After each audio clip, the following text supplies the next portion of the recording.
আজ শক্তিশালী একাদশ নিয়ে শ্রীলঙ্কার বিপক্ষে মাঠে নামছে বাংলাদেশ। একাদশে কি আসবে এক পরিবর্তন, নাকি থাকবে আগের মতোই? শ্রীলঙ্কার বিপক্ষে ইমন তামিমের জ্বলে ওঠা গুরুত্বপূর্ণ, সাথে নিজের ধারাবাহিকতা রক্ষার পালা ক্যাপ্টেন লিটন দাসের। পেজে ভরসা হতে হবে ফিজকেই, স্পিনে ভরসা হতে পারেন রিশাদ মাহেদী। তবে সাইফ যুক্ত হলে বাড়তি সুবিধা বাংলাদেশের। আজ শ্রীলঙ্কার বিপক্ষে বাংলাদেশের সম্ভাব্য একাদশ ও ম্যাচ নিয়ে খুঁটিনাটি থাকছে প্রতিবেদনে। আজ রাতে বড় ম্যাচে মুখোমুখি বাংলাদেশ ও শ্রীলঙ্কা। আর এই ম্যাচে শক্তিশালী একাদশ নিয়ে মাঠে নামবে টাইগাররা। ওপেনিং এ থাকছেন পারভেজ হোসেন ইমন আর তানজিদ তামিম দুজনেই। আগের ম্যাচের কথা ভুলে এই ম্যাচে তাদের জ্বলে ওঠার উপর নির্ভর করবে অনেক কিছুই।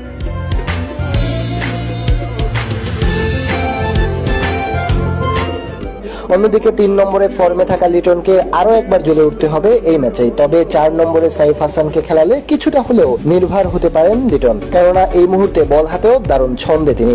সেক্ষেত্রে বাদ পড়তে পারেন হৃদয় কিংবা শামীমের যে কোনো একজন। স্পিনে বদলি আনার সম্ভাবনা কম, রিশাদ আর মাহাদির উপরই ভরসা রাখতে পারে দল। তাছাড়া পেস অ্যাটাকে তানজিম, তাসকিন, মুস্তাফিজদের নিয়ে কোনো সংশয় নেই। আজ রাত ৮টায় বাংলাদেশ শ্রীলঙ্কার এই লড়াই এশিয়া কাপের হাই ভোল্টেজ ম্যাচটিকে বলা যায় দক্ষিণ এশিয়ার নয়া এল ক্লাসিকোর মতন। যেই জিতবে সেই প্রদর্শন করবে বিখ্যাত সেই নাগিন ডান্স। এদিকে প্রথম ম্যাচ জিতে